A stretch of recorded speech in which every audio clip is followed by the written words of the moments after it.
Halo, selamat pagi Miss Amel. Perkenalkan nama saya Anta Wiryawisesa dari kelas 10 MIPA 2, nomor absen 3. Di video kali ini saya akan mengerjakan 4 proyek biologi, melakukan storytelling tentang perubahan dan pelestarian lingkungan hidup beserta isu global yang saya pilih.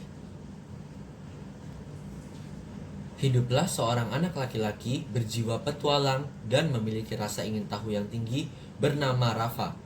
Ia dikelilingi oleh orang-orang yang peduli dengan lingkungan di sekitarnya. Suatu saat, semua teman-temannya bermain ke rumah Rafa untuk mengerjakan pekerjaan rumah yang diberikan gurunya di sekolah tadi. Gurunya meminta anak-anaknya untuk menjelaskan apa itu perubahan lingkungan. Sampaikan opini yang ia miliki kepada teman-temannya. Rafa berkata bahwa perubahan lingkungan adalah perubahan yang terjadi pada segala faktor biotik dan abiotik yang ada di sekitar kita. Biotik yang artinya semua komponen makhluk hidup seperti tumbuhan, hewan, dan manusia.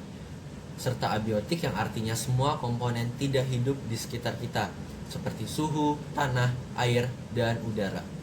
Esokan harinya, Rafa bermain sepeda bersama temannya dan mengelilingi kota sepanjang siang.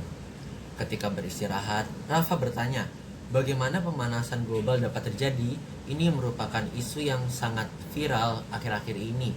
Dia bertanya kepada temannya. Lalu temannya mencoba menjawab secara signifikan apa itu pemanasan global.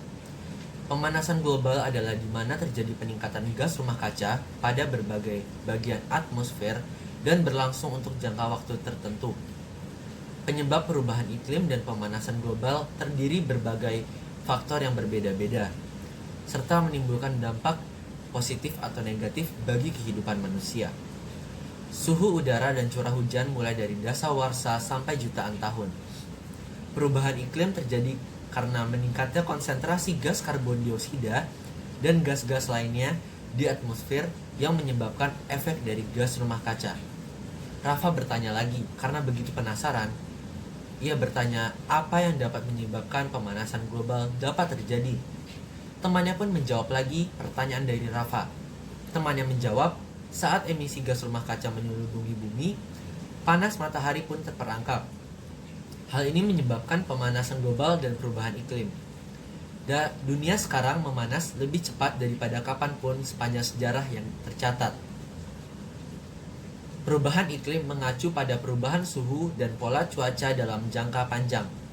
Pergeseran ini mungkin bersifat alami, tetapi sejak periode 1800-an, aktivitas manusia telah menjadi pendorong utama perubahan iklim, terutama dengan pembakaran bahan bakar fosil seperti batu bara, minyak, gas yang menghasilkan gas yang memerangkap panas.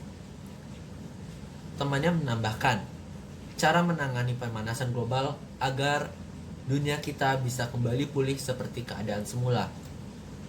Setiap orang dapat membantu membatasi perubahan iklim, katanya. Dari cara kita berpergian, penggunaan listrik, hingga makanan yang kita konsumsi, kita bisa membuat perbedaan. Mulailah dengan 10 tindakan ini untuk membantu mengatasi krisis iklim.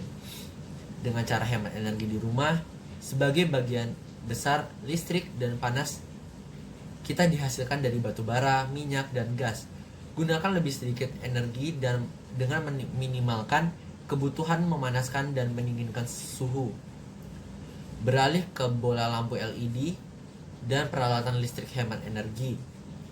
Mencuci pakaian Anda dengan air dingin atau menjemur cucian Anda alih-alih menggunakan mesin pengering. Jalan kaki, bersepeda, atau naik transportasi umum agar jalan raya tidak terlalu penuh dan menyebabkan polusi udara yang mayoritas menggunakan bahan bakar solar atau bensin. Berjalan kaki atau bersepeda daripada menggunakan kendaraan bermotor akan mengurangi emisi gas rumah kaca.